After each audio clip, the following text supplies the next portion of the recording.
Hello, friends. How are we all doing tonight? Welcome to Tuesday after the farm show. I don't know if Miles Krieger has a voice left or not, but we're glad that he joined us on here tonight. So, Outlawed with Ron Stone every Tuesday night, guys.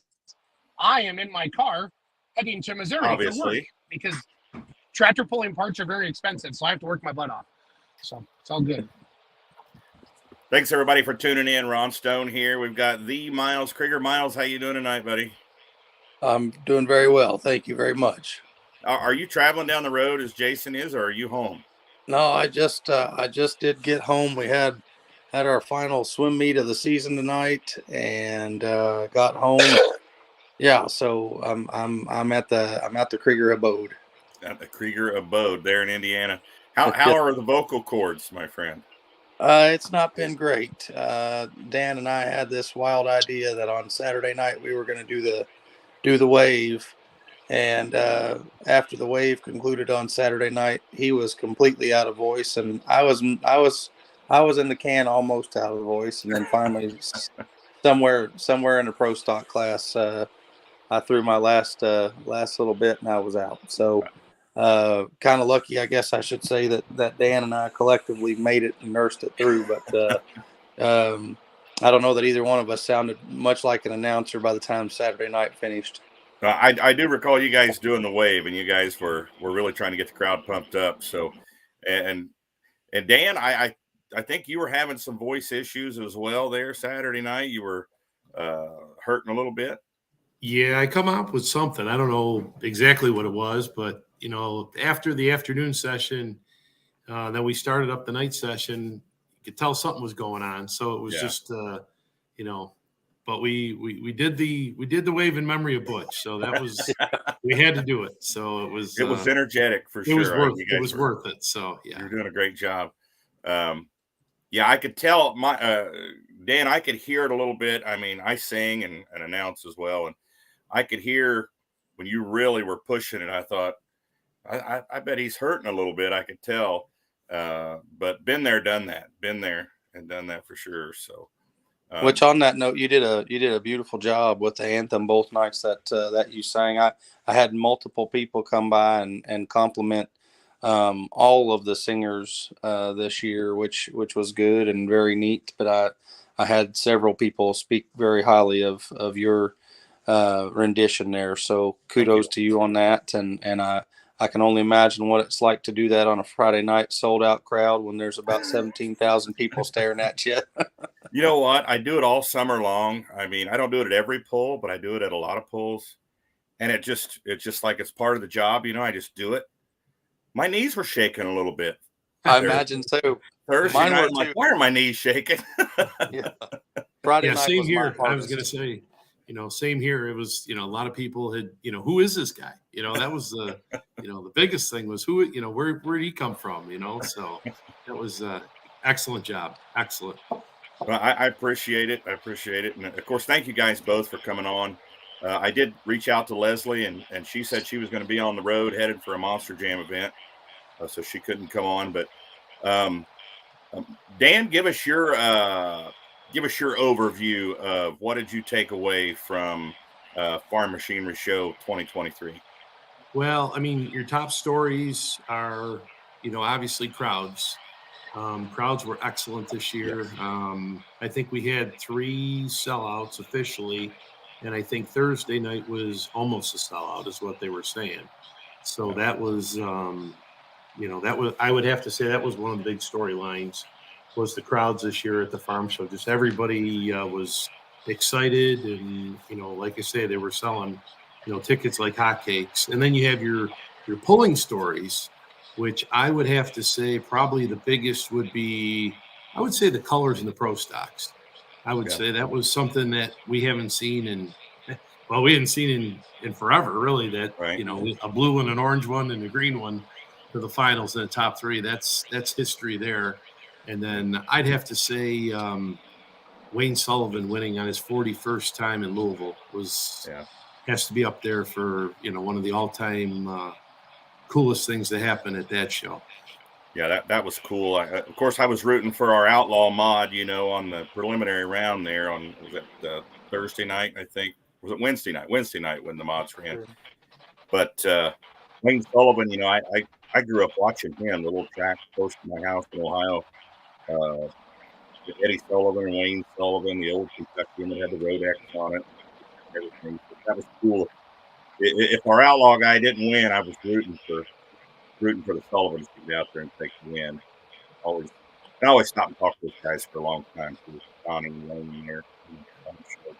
Miles, have you ever seen as big a crowd as what there was there on Saturday afternoon? No, I guess I'll tell you, like, I've been going to that show since I was a baby. I mean, obviously, I grew up across the river. It was my dad's hometown pull, is what he would tell a lot of people. And so, I've never seen that many people at the Expo Center. I mean, I finally asked Mike Witt, I said, how do I get from my stage to Broadbent without it taking me 32 minutes? Because Friday morning, it took me 32 minutes after I got done with my road show to get to Broadbent for the drivers meeting. And I said, I can't spend 32 minutes walking over there. I need to go faster. And he said, well, take the shortcut and cut through Freedom Hall and go out the back door. I said, okay. But, the crowds were incredible. And I think we'll see some press release stuff coming from Kentucky venues and the Kentucky State Fair Board here shortly that tells us that there was an insane amount of people there that exceeded any kind of capacity you could imagine. And then, from the storyline perspective, there are a few other things that kind of resonated in my mind after kind of getting back and studying a little bit more. But, the Nichols tire thing and the two-wheel drive side with the sweep of the finals was a pretty interesting scenario. And as to kind of what the future might be for that tire. And then obviously there was a lot of discussion and a lot of talk this week about what things were going to look like, from adding 2 sessions of Limited Pro. And I think they did a fantastic job of kind of living up to the hype and the billing. And I'd be remiss if I didn't say that our thoughts and prayers are certainly with the Gerlach family right here at our home and with all the folks I've spoken with as well. So, kind of a bittersweet way to end what was a really awesome week. But yeah, I mean, I think the storylines as a whole, a tie in the Super Farm class was something I didn't really kind of anticipate. And then, again, the fuel kind of flipped the script a little bit. We went back more alky heavy this year as opposed to all diesel last year. But then you look at the finals and Kent Payne puts himself right there in the top 3 again. So, some pretty awesome stories there. So, now let's get in the background of you guys just a little bit. Dan, you're like the pulling historian is what everybody kind of labels you as you have all this pulling knowledge. How did you get into pulling? How did you get into announcing? Just tell us the whole story here, if you could. Well, the pulling part of it, I got, back early 80s. We used to go up to the Niagara Falls Convention Center. There was a small arena up there, and saw our first family. We went up there and we saw our first pull, and I was hooked. That was basically it. And then every time that they would come into the area, as far as, outdoors, indoors, we always went to the pulls. And at one time, we had quite a few pulls in my area. We had Hamburg, New York. We had Syracuse, New York. We had Cayuga, Canada, which was about an hour and a half into Canada. And then like TNT would always come to Niagara Falls and then Rochester, New York. So, I mean, within, 2 hours of my house, we had all kinds of pulling going on. So right. It was just, and then I was big too in the stock car racing as well. But like I said, the pulling was always, it was always fun to go to watch and all that. So, and then later in life, when I quit, I raced cars for up through 2004. Okay. And at that time, my oldest boy was 2 years old, and I decided, we're like too much time in the garage, and I'm like, I can do this later on down the road. So got away from racing, and I've always been in the pulls. In 2005, I was like at the local pulls, and I'm listening to the guy, and I'm like, he's not very good. I'm like, I think I could do this, So I called the president at the time and never got back to me. So it was like, okay, well, I guess my career's already on, didn't even get going. But then the next year, it just so happened Henry Everman became president.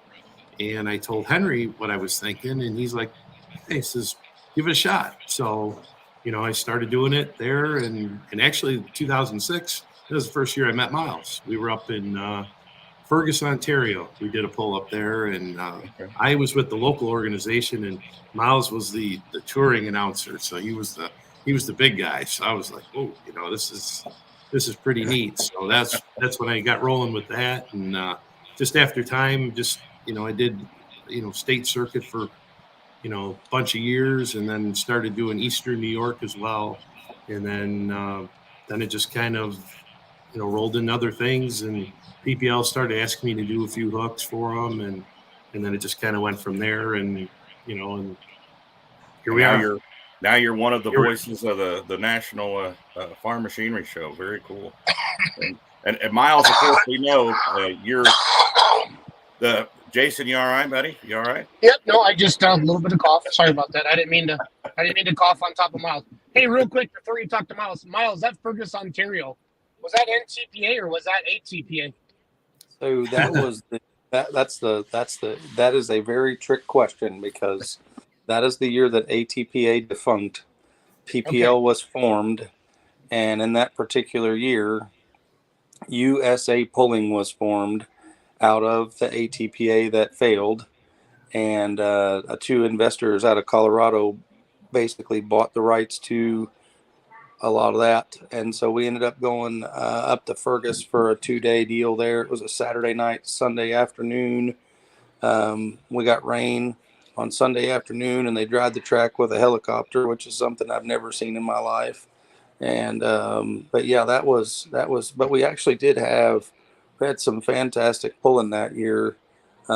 Steve Jacks and Jeremy Nelson loaded up that year and brought both pair of Jacks trucks plus the 41 Dodge up, and they ran for the USA Pulling Circuit points that particular year, which included some Outlaws hooks, included a couple of ITPA hooks, and then included this event in Fergus. So there were about 10 hooks that were encompassed in that whole points race. So yeah, it was a neat deal. And Dan says I was the touring announcer. I thought I was a pretty big deal, but I wasn't much of anything at all. I got humbled pretty quick. I made my way across the state line and made it over to the river where Mr. Bennett lived, and he taught me how to be an announcer a few times. And then I met Dan, and he taught me how to be a few times. And yeah, I know about that one, Miles. I met Art Downs in Illinois, and he taught me a few times as well. So I learned a little bit each way I went. Yeah, I like it. No, I was curious about that because I felt like that was that time frame of yes, sir. 2000. That would have been summer of 2006. Yeah. Yep. Yeah. Now, obviously, for folks watching, 99.9% of the folks that are watching right now know that Butch Krieger is your dad, Sure. Miles. And you've been around pulling all your life, obviously. But when did you realize, hey, I think I could do that? Give me a microphone. When did that point in your life? When did that happen? Yeah, so I guess I was blessed because the school system that I went to school in allowed for a basketball broadcasting. We had a radio and television department at my high school, which was the very first ever radio station and television department in the state of Indiana for a high school program. So both my brother and I both were able to broadcast basketball and baseball and football games over the radio all through high school. And we did weekly broadcasts, read the announcements through the school, that kind of stuff. So both of us had a little bit of exposure to that kind of scenario. And then it was 2002 that I did my very first ATPA event. And I had done a little bit of here and there type of stuff just on the local level, some hot farm type stuff. But 2002 was my first Grand American event with ATPA, and Mears hired me, and I went to Salem, Illinois, and then we went to Kankakee, Illinois, and did a few hooks up that way, and then came back down. So that was really kind of where it all started. And then I did maybe 4 or 5 hooks a year with ATPA until ATPA folded.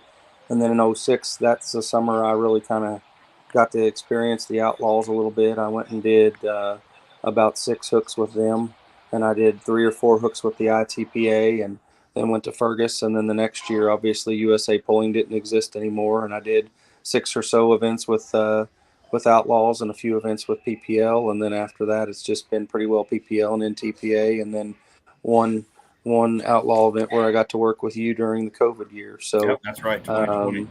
yeah, I've been really lucky and really blessed. I had great people like Clint Tucker and Jim Austin and John Moomaw, who were pushing for me and opening doors for me as well. I offended my father at John Moomaw's funeral, where I spoke and I said I didn't want to be known as Butch Krieger's kid. I wanted to be known as Miles Krieger. I didn't want to just get to announce tractor pulls because I was Butch Krieger's son. I wanted to earn the right to get to announce tractor pulls. And while there are some that I don't necessarily fit the mold of the announcing style that they prefer, I've been lucky enough to get to do some really big shows and work with some really awesome people like Dan, or I got to work with Jason several times. I got to work with you. So all of us have all shared a microphone at a pool. And the cool thing I look at this is, I don't view any of us announcers as competitors. I view us all as peers, and I want to learn from each of you and hope that I can bring something from each of you and interject it back in. And I feel like there's enough pie out there for all of us to be able to go and enjoy an event and then come home. And if I don't have that event the next year, well, I'll be okay with that. And then hopefully I can find another one to fulfill sometime. And but yeah, I mean, my dad was a touring announcer and did for all my life. So, being at Louisville and watching him for his 40th year in 19, and then kind of being there for 20 my first year, and then 22 and 23, it's been pretty awesome. Yeah, that's a great outlook. I mean, I just had the thought in my head. We've got 4 announcers on here. We'll have to get control of this show, or it could go for hours. Just saying. Yeah, so well, the blessing for you guys is I have a 3-year-old little boy that doesn't feel very good, and a 6-year-old and 10-year-old little girl that got to go to school. So I'm either going to have a wife peeking in here pretty soon that says these kids need baths, or I'm going to have little kids crawling on me telling me they need baths at any minute. So certainly, I want to. I also want to highlight something else. I think from this week, pretty awesome of the Kentucky State Fair Board to announce the Hall of Fame on Saturday night. And, I know my peers had talked to me about it. That was something I knew nothing about, going in. Dan didn't even share that with me at all in any kind of conversation. Yeah, completely locked key. So, for my brother and I to be sitting there and hear the news that they're one starting this deal, and then 2 dad's the first time in, that was a pretty awesome honor. And the last thing I'll touch on from the week is I know there's been a lot of discussion last night on Jason's podcast as well, but pretty neat to see some energy, positive, negative, good, bad, coming from Full Pull Bets, and Dan and I were pretty excited to be a part of that announcement and that involvement as well. So, I think all of us objectively on this deal right now have a vision and a dream and a goal of what this sport can look like. And I feel like we can all be somewhat closed-minded and shut that off at times, or we can look to the horizon and say, what, how do we get there? And little things or big things can be in our line to help us get there. So certainly that's another big storyline, I think, from the, the farm show. I think thank you for bringing that up.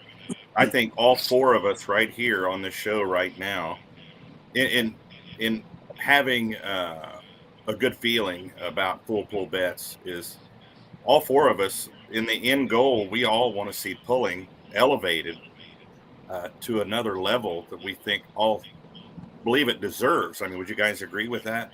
Oh, absolutely. Absolutely. Yeah, well, this is the first thing, guys. Yeah, this is the first thing, guys, that all 3 major associations are unified on it. We can't get together on a super farm rule to cover the nation, but this is the first time all the people got together and truly said, hey, this is good for the sport. And Miles, you did an amazing job announcing interviewing Chase on the stage. And Chase and the people who own Full Pull Bets, the whole idea was to roll this out to the pullers, or at least let them know this is coming before it went public. And that's what, that was kind of some of the secrecy that was some of the teasing that we did with Beer Money Pulling Team. And Miles helped out as well for the Pullers Happy Hour to get this. But when you want to talk about something that truly can bring money back to the sport, the horse that wins the Kentucky Derby wins $2 million, or the guy who owns that horse. And it's not because people like horse racing. It's because of gambling and it's legal sports wagering. And that I'm not saying we can win $2 million at a tractor pull, but there's going to be way more money ever coming into the sport. And I think a lot after last night's show, Miles and Dan and Ron, what I took away from it was a lot of the negativity is because of the vagueness of it, but there's so much vagueness of it right now because it has to be. The gaming commissions have not passed it in all the states yet, and Chase, the ownership group, their attorneys are just telling them to lock it down. So he's reaching out to people like Miles, people like Dan, people like Jason Schultz, Ron Stone, saying, "Hey, let's keep talking about this. Let's keep it active." And then That's right. to have Adam Bauer on our show. Adam Bauer doesn't like social media. Adam Bauer doesn't like talking to people. Okay, That's so right. to have him on our show last night, and Jeff Hurt, Yep. and Travis Slawbaugh and Tyler Slaw, it meant a lot to me because those are my pulling heroes. I love it when I can say I got to work with Dan Mayer at Ellsworth, Wisconsin, or I got to work with Miles Krieger at Cloverdale or Gordyville, or I got to work with Ron at the Iowa State Fair. You guys were people that you're my announcer heroes. To say I got to work with you, that's like a feather in my cap. And then for those guys to come on our show last night, those are my pulling heroes. That's what it's all about. And to have them come on and support it and to be positive, and it's awesome. Miles, do you have to go? I'm going to go here pretty soon. Yeah. Okay. I seen you get up there. I was unsure. No, like I said, I hate to. I don't want to cut things short by any means at all, because it's awesome to be able to be a part of the discussion. You need to stay married, Miles. You need to stay married. Well, yeah, it's one of those things. Leaving her home with 3 littles while I'm gone playing tractor pulling Tuesday through Sunday is a pretty big burden. Not to mention we're in the middle of lambing season, and we've got 4 more ewes that are supposed to be having babies any day now. So we've got 29 babies in the barn, and we've got 4 more moms to deliver here in the next 3 to 4 days. So short nights around here right now. But guys, like I said, I want to join you again sometime. And Ron, if you have any other questions I can answer for you while I'm on here, I want to. I don't want to control the whole conversation here in the short period. You just let us know when you got to go, buddy. Dan, let's go back to Dan real quick. Dan, I want to touch on the historian part that you play in pulling. You have a lot of knowledge up here about pulling and who won what pull, the Indy Super Pull in 1979 or what have you. And I have to say thank you to you, because you helped me complete my Pulling Power magazine collection a few years ago. Yeah. I don't know if you remember that. Yeah, I had I think there were 2 editions that I did not have, and I seen you put those up for sale. And of the few that you had the 2. It's like, Dan, I got to have those. And now I have all of them. So thank you for that. But tell us a little bit about your knowledge of, where does that come from? Just the hunger for it, or what? Well, yeah, growing up, like in the 80s, pulling, literally, people don't remember that, but pulling was on literally from 1987 up through early 90s, every day at 5 o'clock on ESPN. Miles' dad was big into that, was big on that. He was part of the broadcast. So there was pulling on, you turn on ESPN at 5 o'clock on Monday through Friday, you saw pulling. So it just worked its way there. And then, I always, then I get the magazines and subscribe to this, subscribe to that. And, I always just stayed in contact with it. And I had 1995, I had a pretty bad accident and hurt my hand really bad, my right hand, while I was in college, and had about a year and a half where I couldn't work. So it was and at that time, the internet was kind of new. So I was I saw a drag list website, and it's still out there. It's, it lists every drag racer that was ever made, ever ran down a track. Right. And I kind of got the idea. I'm like, why couldn't I do that with pulling? So that kind of got me going with putting lists and stuff together and trying to get champions, because nobody, if you go back and, try to find champions for everything, good luck. It was And Sure. Bowling Green was one that was really good because all their old programs, like the first year I went to Bowling Green, I think was 86. And like the program had all the past winners in there. So it was, that wasn't too hard, but all these other organizations, it was crazy because nobody kept any of that stuff. So Yeah. I'm like, and then I started asking pullers, and then pullers asked somebody else. And before you know it, I think I've pretty much got everything. It was funny because we were at a fish restaurant the other day in Louisville, or outside of Louisville. We used to always go there every Friday with Butch for the last, I don't know how many years. So kind of like in memory of Butch thing, we went to the fish restaurant and had a gentleman that was watching the live stream. He came up and started talking, and we got talking, and he told me, he says, "Hey," he says, "I got a whole bin of farm show stuff." He says that, I kept programs and this and that. And he says, if you want to, check things out, he says, come and grab them from me. And, so that's really what, so we'll be able to get some more farm show stuff. Awesome. Because I think we have just about all the winners. Brian Lively helped me with that one. We've been working on that. We tried to get that done before the 50th anniversary. And, but it's just all these different things, but it's just, and I've got somebody building a new website for me. So that should be out here pretty, I'm hoping within the next month or so. So Very cool. It'll be, point and click everything. So it'll be And really that's pulling reference, nice right, Dan? Yes. Mm-hmm. Yep. It'll be new and improved. Yeah, I just want to make sure everybody knows we're talking about pullingreference.com, everybody. So, yeah. Okay. So there actually is a website in addition to the Facebook page then. Yeah. Yeah. I just usually Facebook, I just put, pictures, and I was, Photo Joe and I come to this past October, we come to a deal, and I have the rights to all his videos, all his pictures. Did that this past October. He just completely wanted out of everything. So so that's been another work in progress. I mean, 2 million negatives or whatever is in, Wow. it's, that's don't mention it to my wife, because it's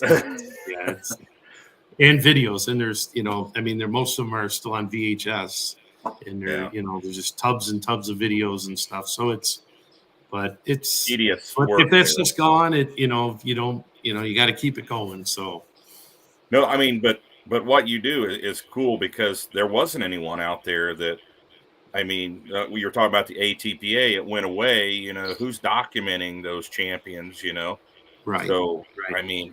it's needed. What you're doing is needed in the sport. Yeah, people remember it, but eventually, people pass. A lot of our heroes from back then have passed, Dan's like a disciple. He's like a disciple. He's writing the Bible, the Pulling Bible. We appreciate that. So. Well, even like the Outlaws.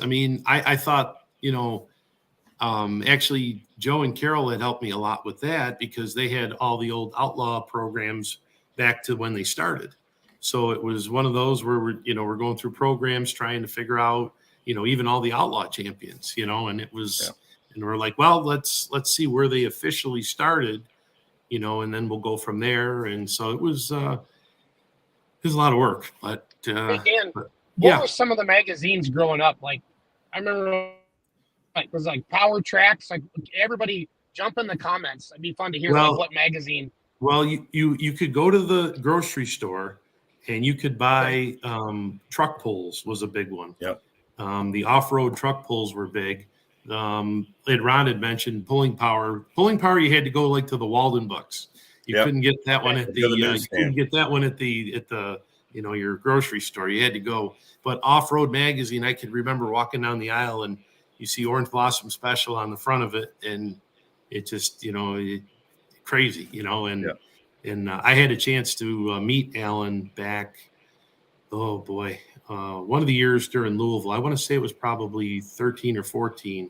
I went over and visited Alan over in Georgetown, and it was just like meeting one of your childhood icons. It was amazing. So we talked for 3 or 4 hours, and then he signed a bunch of stuff for me that I had, and I was a 10-year-old kid, and I got a little orange blossom for Christmas. That's I remember that. But, so you had, which was cool this weekend. Dan Patrick was there at the farm show. Now you all remember Dan Patrick. Oh, with yeah. The Warlord, Oh, yeah. The funny car, before he did all the monster truck stuff. So, I mean, that's the kind of thing, a lot of people don't realize, and then you had like the NTPA had their Polar magazine, TNT had their Power Tracks magazine. So everybody had, but I mean, it was, the new, when the stuff came in the mail every month, it was, you had a stack of stuff, and it was, and then I just never threw it out. I always kept it, and much to my wife's chagrin, but yes, I still have it. Dan, I can remember that the Pulling Power magazines because when they first came out, they were seasonal. They were like fall and winter. Yeah, there was 4 of them. Yeah, they were. Yep. And I can remember going to the newsstand and hoping, my fingers crossed, that the new one would be in and it wouldn't be there, and I'd be like, oh. But opening those old ones, like the first issue and stuff, it just kind of brings back memories from that time. It's crazy, those old Pulling magazines. But go ahead, Jason. You had a question for Dan. No, I was just gonna say to Dan, it kind of just feels like oh shoot, I lost my train of thought. Forget it. You keep going. I'm trying to. I got to focus on the road. As he's going through a cornfield. Yeah, that you mentioned Dan Patrick. I have pictures from him at Taze Valley from the early '70s pulling a single engine. I can't remember if it was a cock shed or what kind of tractor it was, but and it was black with flames on it. It always had to have flames on it. But Leslie actually had talked to him, ran into him, and he had said he had ran at the farm show '78. I think she said was the last year that he ran at the farm show. He had the twin engine at the time, but he was. And then of course had the funny car that, the play school made the toy out of, the Warlord. That was cool. And they got into monster trucks. And then Dave Bennett's neighbors there, the Gewins, with the black gold truck, and they made that one. And I thought Dave he might have driven the one, the husband's truck. Yeah, Dave had driven. I think. Yep. He had driven a couple of them over the years, and but it's pretty neat, and like you say, that was back when pulling was, going coast to coast. They would run out in, California, up in Seattle, and all over the place, and you follow it in the magazines, and and then it just kind of slowly but surely, it just kind of, started getting away from that. Yeah. In the mid to late '80s, pulling was just massive. I mean, filling stadiums with fans to come to the pulls. I can remember the pictures of the pulls in Florida. Even the stands were just packed, standing room only. Monster trucks, I think. I mean, Dan, your opinion? I think monster trucks took a little bit of that. Well, they took a whole bunch. I mean, they were. There he is. There's the 3-year-old. We're getting ready to put this little guy to bed here real soon. Future tractor pull announcer there, Miles. Yep, get him. Let's get him. Tractor pull sometime. Yeah. Yeah. If I get old enough. He's got to be old enough, he said. Got to be old enough. That's cool. He wants to play Monster Jam. He does. That's what he's excited about. We're going to play Monster Jam tomorrow. We went to Monster Jam a couple weeks ago and had a ball. So yeah, give me 2 minutes and I'll be right back with You're good, Miles. But no, like you talked about, Ron, monster trucks did take away from it. I mean, and then eventually, actually, I had talked to Mike Ott about this weekend, because Mike was big with the U.S. Hot Rod after they purchased TNT Motorsports, and they acquired Gravedigger and all the big names at that time. And he had talked about how they had, the guy in charge, Charlie Mancuso, had decided, pulling's too expensive. He says, they lost the Red Man money. And he says, it just got to the point where he says, we if you can find a way to pay for it, we can do it. And then Mike said it just kind of dried up, and, that was, they decided to go with monster trucks. He said, cheap stuff like quads, and that was it for stadium pulling, so, But so can we ever get back there again, Dan, in your opinion? Can we ever get back to that, what it was, late 80s, early 90s? I'm going to say, you know what? I'm going to say maybe. I'm going to say maybe. I mean, you never know. I mean, there's always. I agree with Dan. You know, I mean, I think it'd have to be exhibition again, Dan. You know, I mean, like you say, with the the full with the full pull bets. You know, I mean, the sky's the limit, really. I mean, you know, it's going to be a work in progress, and just everybody just hang on and help promote things and. Yeah. But there's a good possibility it could, and yeah, I agree. Get out of rural America and get back into the Exactly. the cities, and because when you look at pulling in general, what city has the biggest pull? And that's got to be Louisville. Yeah.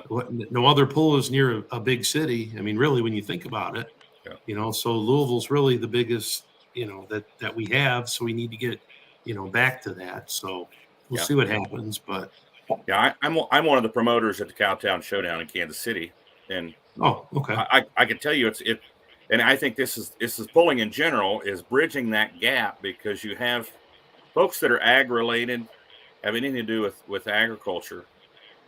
They know about pulling, and that's the bulk of our fans. But in the 80s, I don't think it was that way. I think we encompassed, people from the suburbs and from the cities. And now it's kind of drifted apart again. And people will still, I'm sure you guys get this question, well, what is a tractor pull sometimes? What are they pulling? What are they doing? I mean, have you guys heard those questions before? Oh yeah. Yep. But I think you've got your ag people that like the tractors, but then you have your hot rod people that like noise, and I think that's where we need to, bring those hot rod people in back.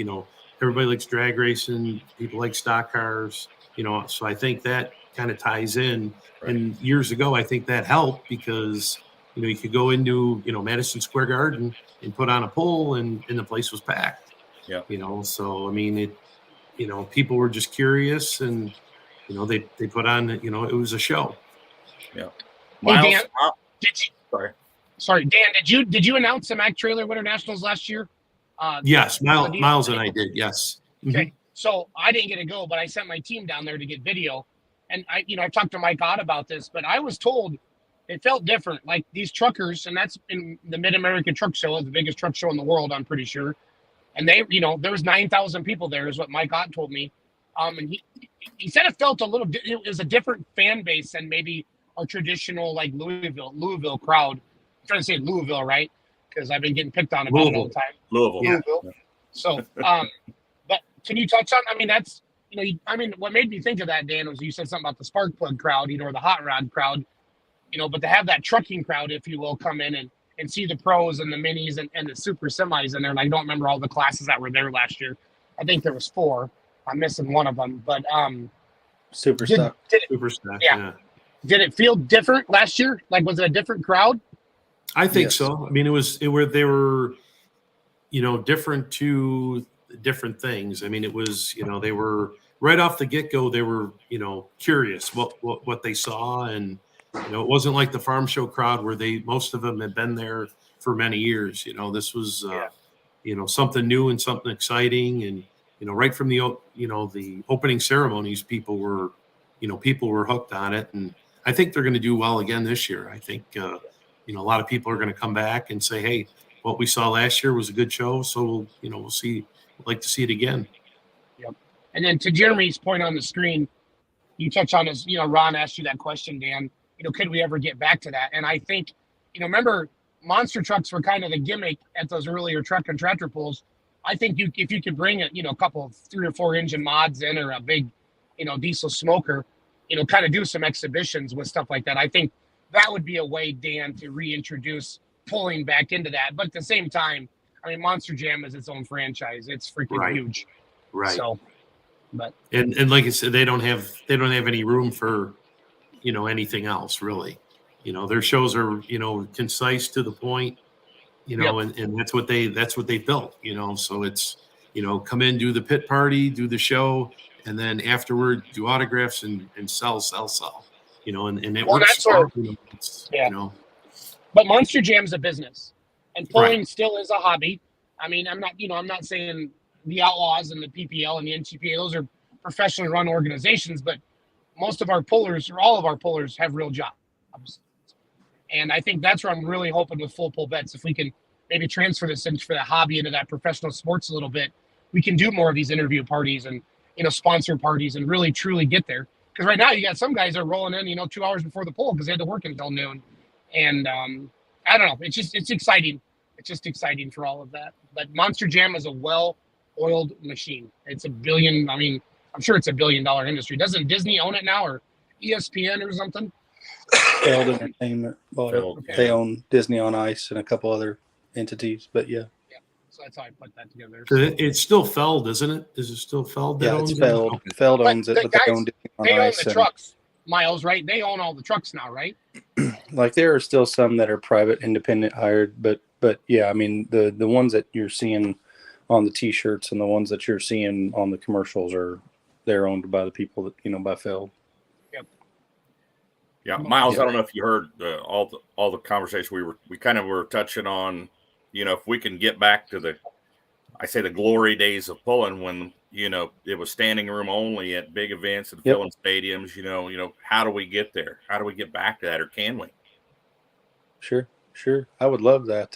You know, I think the thing we've always kind of had with our sport is this sort of ingenuity. But the thing we sort of lost the vision on was the idea of, you know, in the mid 80s, people were winning pulling events. And if they won a point series, they got a new Chevy truck. Yep. And, you know, they were doing some really, really big things in that era. And then all of a sudden, you know, the downside is in that regard, we stopped. And, you know, all that was, you know, corporate America started to grow. Things started to change. Economic downturns come and go. But the pulling fan hasn't changed. I mean, it you know, the people that are the nuts and bolts and the core of who we are, they're the same person. That sort of, you know, 18 to 65-year-old that does a lot of their own work on their own equipment and has a desire to get their hands dirty, and on a weekend on a Saturday night has an extra $25, and instead of going to the drive-in or doing something different, they want to go watch some horsepower and watch people tear stuff up. And that's where we kind of have always been able to come into the game. And you know, the truck show was a perfect example of that, because I mean, I told Dan, I mean, obviously blessing to be able to be on the microphone for both of those events in Louisville, but I had a lot of fun, just fun at that event. The farm show is, for me, it's so much of the history and the kind of idea of everything that it brings with it, that there are times where I almost feel like with everything I have to do that, you know, I just don't even get to sleep that week that I'm down there. You know, so walking in on a Saturday afternoon at 2:00 and turning the microphone on at 4:00 and being done at 9:00. And that was the gist of it. We walked in, got our marching orders right before we turned the mics on, talked about the pullers, and then we were done. And that was a big deal. That has to feel weird. That has to feel weird. So, you know, in Louisville, the opposite direction of pulling there, that was something interesting as well. And, you know, so watching them pull out the door as opposed towards the wall where the sand pile is. And Terry Blackburn made all of our hearts race just a little bit when he almost hit the wall. Yeah, I mean, all of those elements are pretty awesome and pretty unique. But I'm going to jump off of here and get a little boy to sleep. And if I'm going to try to jump back on, if I can, and maybe I can rejoin you here. Let me. Thanks, Miles. Right. Appreciate it. Thank you all for having me. Thank you for coming. So, you know, talking about pulling, we're talking about trying to get back to those glory days. And Miles said, you know, the fans are the same. Some of the generations, the newer generations of fans, you know, I don't know if it's just, you know, if our culture is changing or what, but I can tell you back, for instance, if a monster truck almost slid off a car, you know, back in the early days, they just kind of crept over the cars, you know. If they slid off to one side, you heard a collective, oh, like, Yeah. is he going to roll over? Now it's got to blow up, it's got to shoot parts out on the track and catch on fire. Can we do that? Can we get those fans and keep them as fans and pulling? That's one thing that I think you have to look at as far as do you need to change the formula for something? Because pulling's biggest downfall is the downtime, is between the hooks. So you have to figure out some way to, either, you really can't speed it up because, track work is track work, and right. You got the best of the best out there, but you've still got a couple minutes that you there's nothing going on. So it's you have to entertain the kids somehow in between, years ago they did it with gorillas and chickens and name it, but two-wheel drive ambulances and yeah, just exhibition stuff, but you still had that downtime. So it's like, so I think you need, everybody kind of needs to look at that. I mean, a 2-track show, no problem. Right. But when you're in an arena with one track, it's like, okay, what do we do?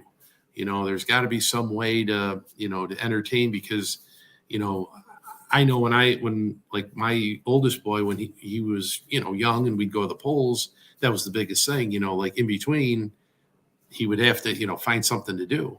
Right. When they were pulling, he was great, but when there was nothing going on, he just, he needed something to keep him occupied. So I think that's what they need to really look at, to really get the, yeah. If you want to you got an arena full of kids, you got to entertain them. There's some, Yeah, the replays, the big screens are also important. The fast measurement systems, the laser's great. We've been using the GPS system for a couple of years now, which seems to be even faster than the laser, which is great. And we have really narrowed that little window down as much as possible. But yeah, those big screens are super important.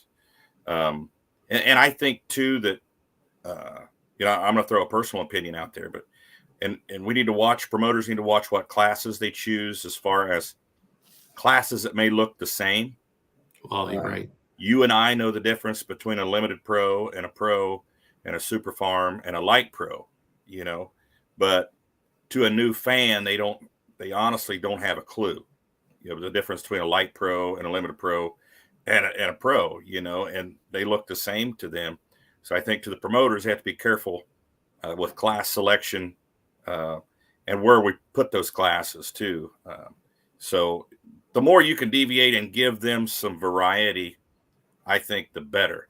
But for the pulling fans like you and I, we're gonna eat that up regardless. But to draw new fans, we need to give them some variety. So I think, and that's just my opinion. Well, I agree with it, because I know a lot of shows, the competition director will go, smoke, noise.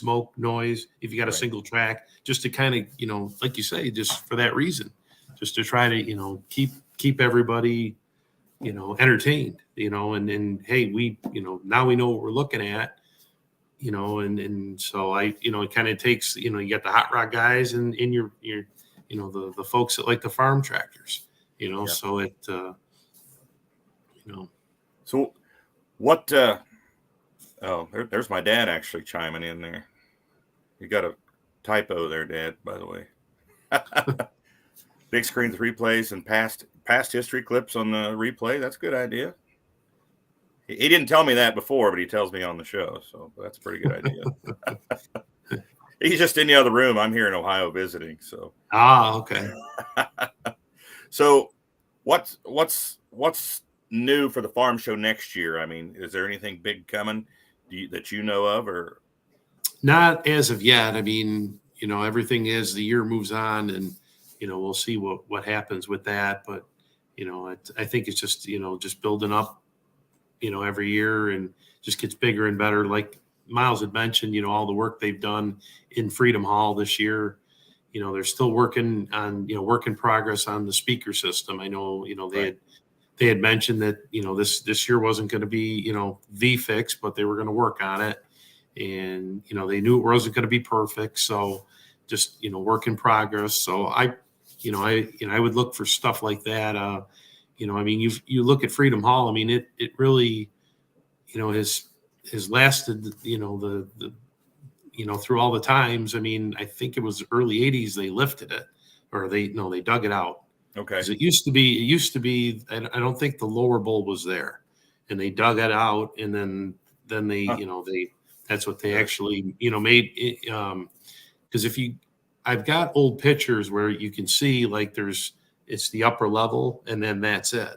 And then I think somebody had told me they dug it out. I want to say like 82, 83. Might have been right around there, and they so they increased the seating capacity of it. So Okay. But I mean, like the new signboards this year were excellent, and Yep. a lot of different things. So I think they're really looking forward to keeping it, keep with them upgrades. As a suggestion for you guys, I mean, to benefit the announcers, maybe they can bring in a monitor system for you guys next year. I know you guys both are kind of ailing with your voices right now. The better you can hear yourselves, of course, that the less you'll try to push your voice.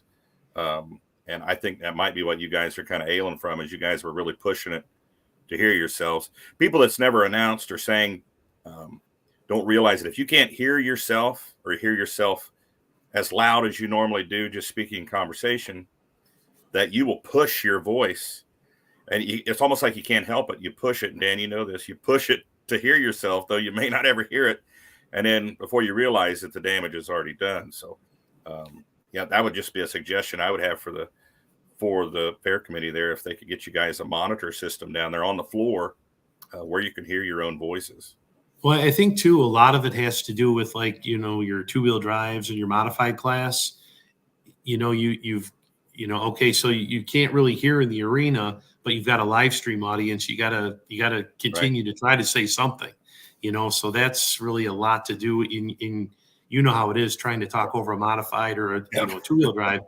It's just you're hurting your voice doing it. Right. You know what I mean? But you have to say something, otherwise the live stream there's nothing going on. So, like you say, that's another thing that it hurts it, but you got to do what you got to do. And so, we'll work on that. That's the first time I've never lost my voice at a poll, and that was the first time. So it's like, got to work on something there to help.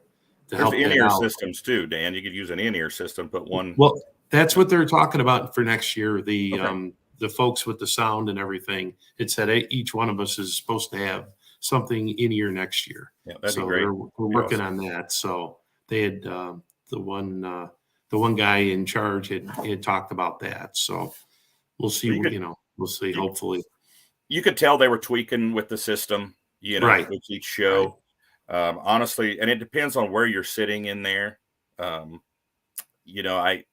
we were sitting there on the lower level, probably about the 75-foot mark. On Wednesday night, you guys were just seriously muffled. I mean, we couldn't tell. I was literally watching the closed captioning board. On Thursday night, you guys were clear as a bell. And then Miles was a little bit low, and they brought him up. You could tell they were tweaking and turning some knobs and trying to get it right. So, and I heard they had a brand new system, which that's awesome. So, yeah, it wasn't brand. It was like they brought in speakers or something. I mean, it wasn't like they said they were, they said they were going to improve it, but it wasn't. They knew it wasn't going to be 100%. So that was pretty much what they could do to help. So so then they worked with that, and hopefully maybe next year they might have a new system. So we'll see where that goes, but hopefully that'd be nice. Overall, I thought in my summation of it, I thought it was an awesome show from start to finish. The crowd, I love seeing all those people in the crowd. I mean, even on a Wednesday night and Thursday nights, I heard the live stream did awesome. Did you hear any live stream numbers? I didn't hear any numbers, but we a bunch of us were talking, and it's like it has to be the largest live stream tractor pull because there's nothing going on. You know what I mean? It's like everybody gets together and has parties, and so if you're not in Louisville, you're watching it. So I think it would do very well. I haven't heard any numbers. Okay. I'll try to see if I can find out something. But Yeah, that'd be I'm awesome. just curious. I'm just curious. Yeah, I'm curious myself. But I think it was probably a record year for him. I think live stream was probably record numbers as well. Howard Overman watched live stream. The music in the background wasn't a good thing.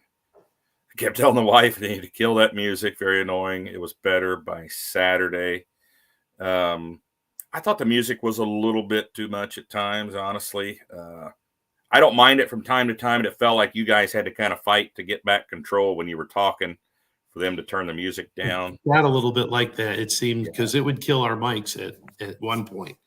Yeah. So, because Miles and I looked at each other like, "Your mic dead?" "Yeah, my mic's dead." And they would do that. So, but there's Miles back. I don't know what happened to Jason. Jason, are you there? Hope he didn't go to cornfield. Well, there he is. Okay. Yeah, I just been, you guys, like you said, we have 4 announcers on here. I don't need to do much tonight, so I'm just chilling. Are you close to home, Jason? No, I was worked at my Janesville, Wisconsin office today, and now I'm on my way to St. Louis. Our USA Mortgage corporate office is in St. Louis, so I'm going down there for a couple days. Well, that's right. I'll be down there. Be down there about midnight tonight. I heard you do home loans. I do. Yeah, I do mortgages. So. And I can do every state except New York. And Dylan Owens, Tom Owens' son, the Ramblin' Rose, wants to buy a house, and I can't help him in New York. So I'm trying to find him a lender in New York. New York has so many crazy laws. So I'm trying to find. So if anybody's watching and knows a loan officer or a bank in New York, let me know, because I need to hook up Dylan and help him out. Because I told him he was at the trailer one night and I might have been drinking, and I told him I'd get him pre-approved. And then he called me like last week. He's like, "Hey, remember that?" I'm like, "Oh yeah, I remember that really well." And it was kind of funny. So, Miles, you're an announcer. The most surprising thing that ever happened to you at a poll that left you speechless. Oh gosh. Wow. That's like asking Dan Mayer a question. Well, I can tell you. I want to play a game. One. Let's stump Dan. I want somebody type some of the comments. If Dan can't answer, he can give me $100. Oh, wait, the most surprising or the most embarrassing? Which one? Both. Either, yeah. Yeah, both. So, most surprising. Let me think on that one. Most embarrassing was definitely at Henry, Illinois. And there were, I don't even remember how many trucks to tell you, probably 12 to 15 diesel pickups. And I'll just put you both on the spot. Dan will remember this, but do you remember the truck that Van Hazley's son Kurt used to drive? Yeah. Coming at you? No. Shoot. What do you call it? It's in Wisconsin now. Silver. Remember? Silver. Orange. Yep. What did he call it? Do you remember, Mayer? Yeah, his was something with the name. Miles is not saying the name. Off constantly. Yes. Off constantly. And so here comes a fella to pull, and I stated, "Ladies and gentlemen, we're going to see if he can beat off constantly." And Miles. the chaplain for Pullers for Christ was standing directly behind me, and he said, "What did you say?" Just as I was conversing and telling the story, I had no idea. But man, most surprising, that's a difficult one. I'll have to really ponder that. There's been some, pretty awesome storylines, and I mean, I would have traded spaces with Dan Mayer to be in Waynesburg the year that Colin Diesel, the first time that he actually won that class, Alki. Yep. I would have traded that one in a heartbeat. Man, Miles, you're taking my moments from me here. Yeah, I would have traded with you for that, sure. But there's been some pretty awesome ones. I think about Don Masterson at Louisville. a few different times where, I got the goosebumps on my arms just watching. Now, I wasn't on the mic for those. But I guess if there was one I was truly on the mic for that kind of captured me and really left me speechless. Saturday night at Bowling Green, when Carlton Cope with the Warpath made a full pull, that was a pretty big night in terms of the crowd and the energy and the excitement. Dan, how about you? Well, Miles had mentioned the most exciting there was with Colin Ross over in Pennsylvania. That was one of those moments where it was, can he do it? It just worked out a perfect storm kind of thing.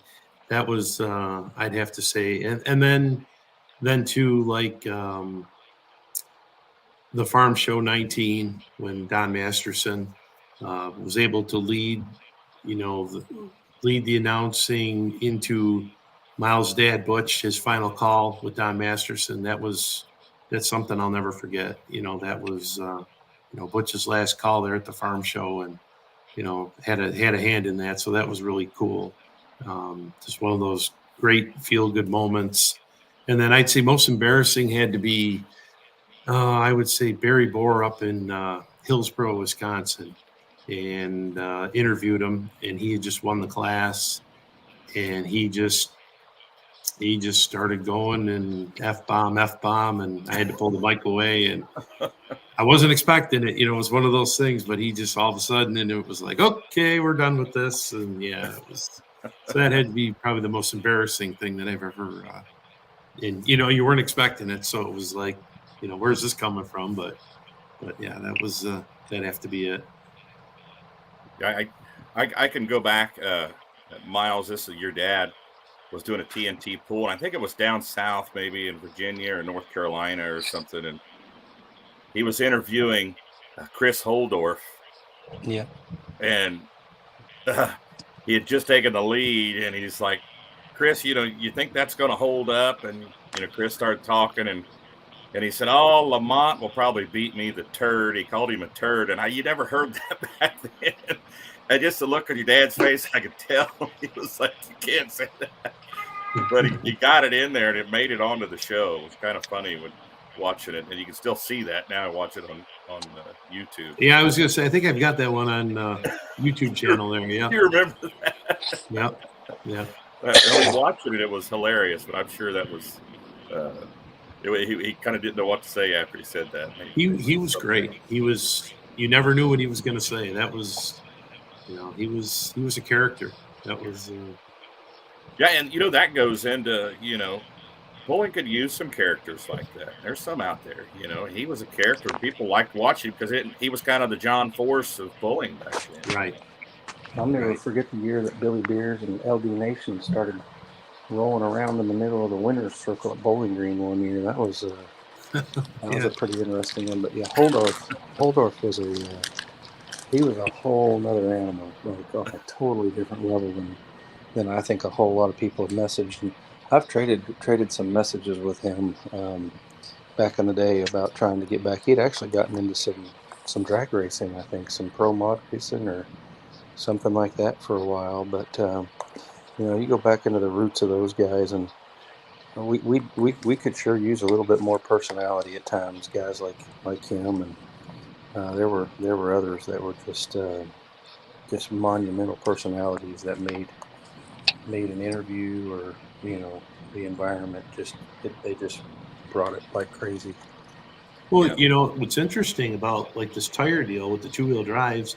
Remember when the CPEX came in? I mean, that was mid 80s, yeah. And they were, Holdorf. I don't know what he paid for a set of tires there for, he bought them from Jim Brockman, but that was when they transitioned from the Firestones to the CPEC pulling tire, yep. And only a few had them, and it was, you had to have them, and that was the same kind of deal. It's interesting how history kind of repeats itself here again.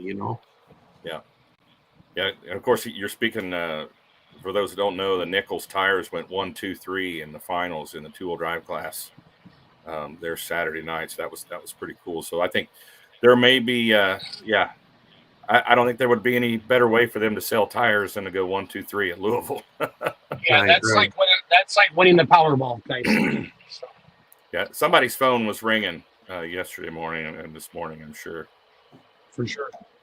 So, well, Jason, we can wrap this up. I mean, I don't want to keep you guys too late. I know Miles is putting kids to bed and he's got lambs to deal with, but Dan and Miles kind of like, obviously, have you guys heard, are you doing Mac Trailer again in April 1st or? Yeah, we'll be at the Mac Trailer show, and then we were supposed to. I'll be at Shipshawana here in a couple weeks. Yeah, Okay. I was supposed Miles to be. Miles supposed to be with me, but he's got to go out to Vegas. But I've got to fly to Vegas for the Con Expo now. My bosses we've started a new partnership with a company called Wolf Heavy Equipment, and I've got to fly out to Vegas and work a booth out there for a few days. So I'm going to miss the Shipshawana show, unfortunately. But, sounds like a rough gig, Miles. I want to go back to that, that idea real quick of the Mac show. And I don't want anybody to think for a second that that Louisville isn't Louisville. It's a neat venue. Freedom Hall is awesome.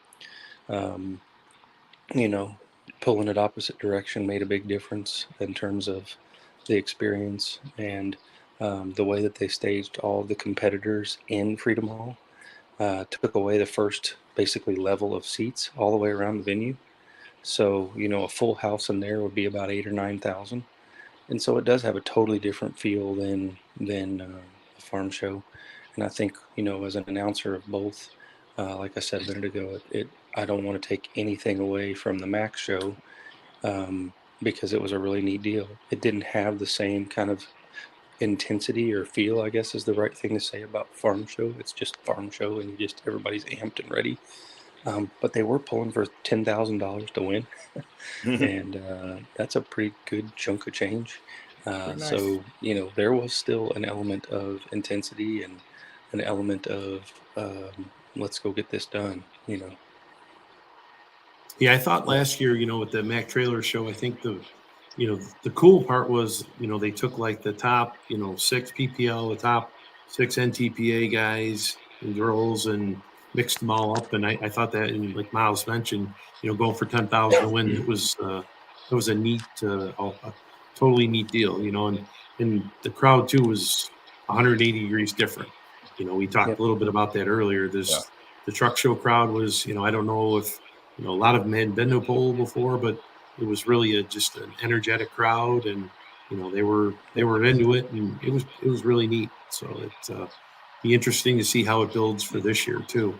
And what are the dates on that? The Mac show you're talking about? What are the dates? April 1st. April 1st. Saturday, April 1st.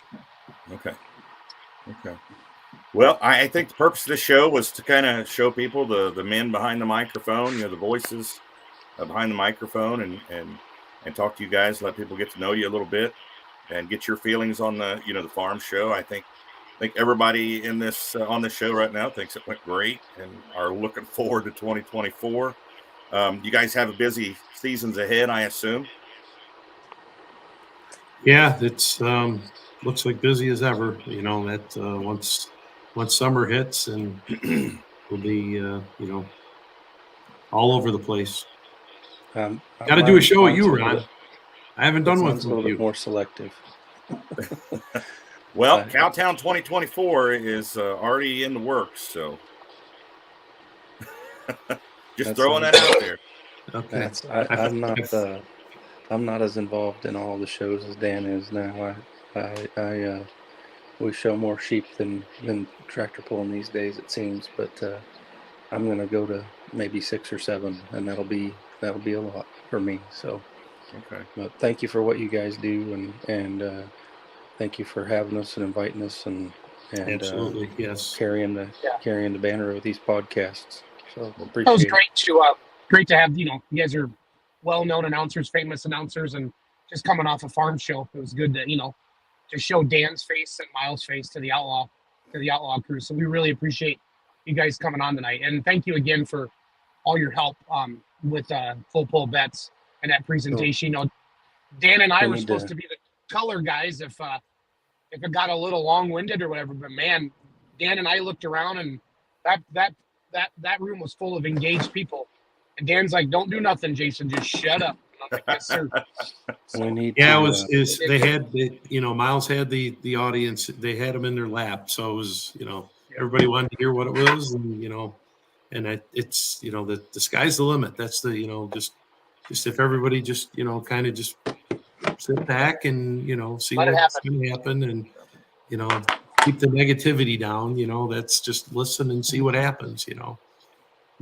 My final word I'll throw at you is I do want to congratulate Mr. Bennett as well. I know I talked about my dad's induction, but it was good to see Dave, and I want to congratulate him on his induction into the Hall of Fame as well as all the others. So thank you again, gentlemen. I'm going to jump off of here and get ready to get my oldest to bed. So thank you again. Miles, thank you so much for coming on, buddy. Thank you. Great See you job later. this year. Appreciate Thank it. you. And Dan, thank you for coming on. Thanks for doing the farm show. I mean, you have a very recognizable voice. It's easy to tell. And Miles as well. When you hear that voice, it's going to be a good tractor pull. So, Yeah, I wasn't sure if you were going to have Mr. Bennett on. I wanted to I tried. one final ribbon there, but but I tried. No, congratulations to him. Really, that's an awesome deal, and it's kind of tough keeping everything under the hat there, but yeah, it We should set up a roast, Ron. Dave Bennett. That would be. Yeah, let's roast Bennett. Let's get a bunch of announcers on here some night. Oh wow, what a great idea! Seriously, we can have up to 10 people on the show at one time. So that would be fun. That would be fun. That'd be fun. Yeah, that would I be. think he'd like that a lot. It would be. Now, I did call him, and he said he was hauling some equipment to Nebraska and wouldn't be able to come on. Like I said, I tried to get a hold of Leslie as well, and she was on the road.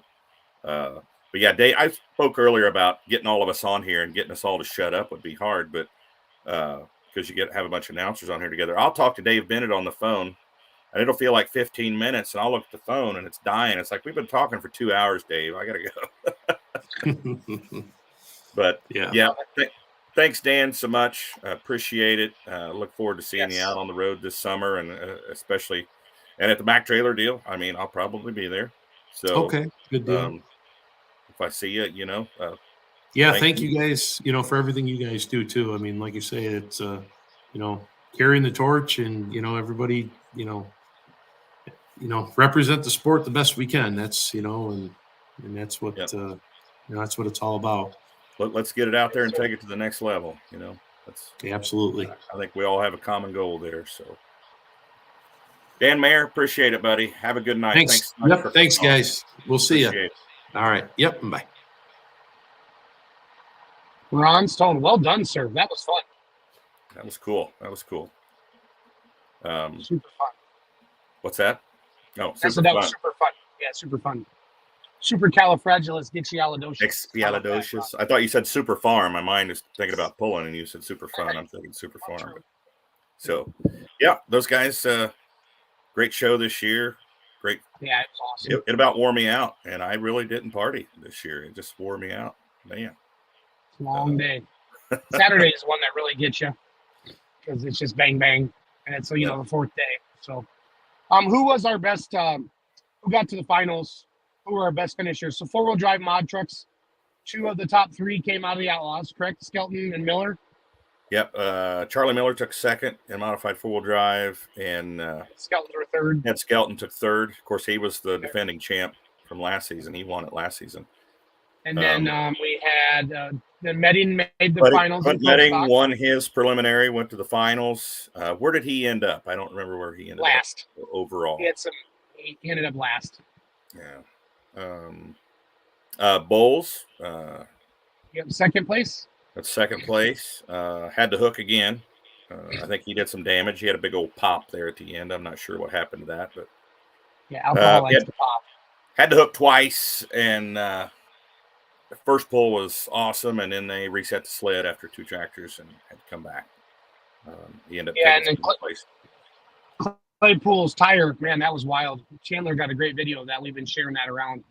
So, Yeah. Now there was rumors that he had no screws in the tire, that's impossible. And I talked to him that night, and he said no, there was 60 screws in that tire. He said it was secure. Eric and Joe, they know better than that.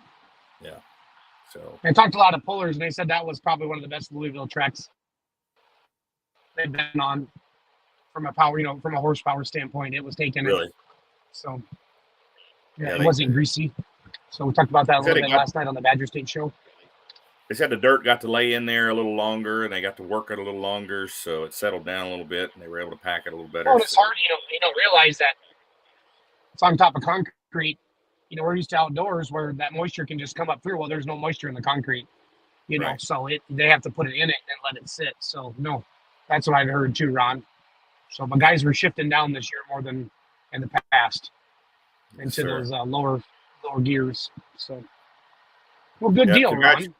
Yeah, congratulations to all the Outlaws that got to go, the Outlaws that finished well. Congratulations to all the winners and all the pullers that got to go from all organizations. It was a great National Farm Machinery Show Championship Truck and Tractor Pull. I 2 thumbs up. So, yep, and good job tonight getting Miles and Dan on. That was pretty neat. So, the pulling season is going to be here fast now, and you know it. We're literally just a couple months away, and it's going to be balls to the wall. So, yeah, but it's going to be fun. So, Outlaw season officially starts when? Is it Sedalia? First Saturday in June, Sedalia, Missouri, the Dream Factory pull, charity pull for the Dream Factory there in Sedalia. Looking forward to it, and then once that starts, man, it's off to the races. Yep. I'm excited about all the the shootouts and the sweeps we've got coming up. We're still working on new stuff. We've got a big smoke shootout coming up right off the bat from Whitewright to Rock Valley. Diesel super stocks are going to be competing for $5,000 extra in the big smoke shootout. So then you got the Holganics Midsummer Sweep. It's so cool that they came on board. We'll be talking about them more in the future. Yep, absolutely. They're going to be doing some big things for pulling. So for you, Ron, being an announcer and obviously being the vice president of the Outlaws and just being very, very involved, what's it like for you to sit back and watch? Pretty refreshing to just sit there and watch. I mean, I can't help but look down and see what's going on over here in the staging area.